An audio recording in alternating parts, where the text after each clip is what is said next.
So hey guys, so welcome to another Warframe video, and my voice is acting up a little bit, so I'm gonna try and keep this short today, but as you probably already know, because it leaked again, what a surprise, the next primed Warframe is indeed going to be Oberon, and he's gonna be primed with Sylvan, Aegis, and Sybaris. And they've actually changed quite a bit with these. Oberon went from a fairy king to a full-on minotaur. Then we have Sylvan Aegis, which is no longer a sword and shield, and it's a mason shield instead, and it looks gorgeous.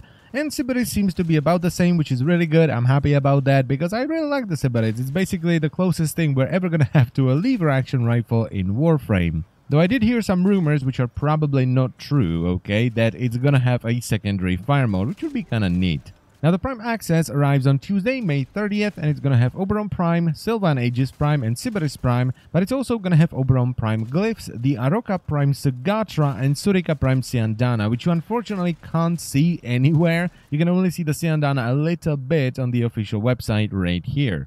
Now, a lot of people don't like the way Oberon Prime looks, and while I'm not a big fan of the helmet, I'm gonna wait for the actual thing to see it in game, because a lot of the pictures you see on the internet are just bland, flat renders. They don't have things like ambient occlusion and things like that, and also the color scheme they chose for this is kind of boring. And at the end of the day, this is Warframe, so if you don't like the helmet or the skin, even after you recolor it and add some attachments, you can always change it out for something else. Also, a lot of people seem to be surprised by the size of his legs, especially the hooves, because they are pretty beefy. But the original Oberon has pretty beefy hooves as well. It's the Feyar skin that has the little dinky deer feet. Now, as always, if you want to be ready for this and you want to have the best chances of getting these items as soon as possible, you of course want to do your Syndicate missions and farm as many medallions as possible. And you also want to max out your Syndicate reputation the day before, because that way, as soon as the Prime Access hits the live servers, you can buy a bunch of relic packs which will have a good chance of giving you one of the new relics, and you can then go to a relay and exchange all the medallions or whatever thingamajig you farm for your Syndicate, get more reputation, and buy even more relic packs. However, I would recommend waiting at least a couple of hours, because sometimes they forget to add the new relics to the relic packs and they will hotfix them in later, okay? Also, it would probably be a good idea to max out your void traces so you can refine your relics, because each item will inevitably have one rare part like they always do.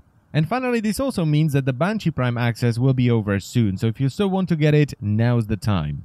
And that's pretty much it. Now, I will be doing a farming stream once the Prime Access goes live, and I will try to get as many of these items as possible, because I never buy Prime Access. The Siandanas are nice, but in my opinion, it's far too overpriced for what it offers, and I'll be doing the stream the next day, so on May 31st, because here in Czech Republic, Prime Access is released around 11 PM, and I also want to do a video and update the relic tabs and all of that, so I'm gonna do that on day 1, on the 30th, and then I'm gonna stream on 31st, okay? And as always, I thank you very much for watching, and I will see you next time. Bye bye.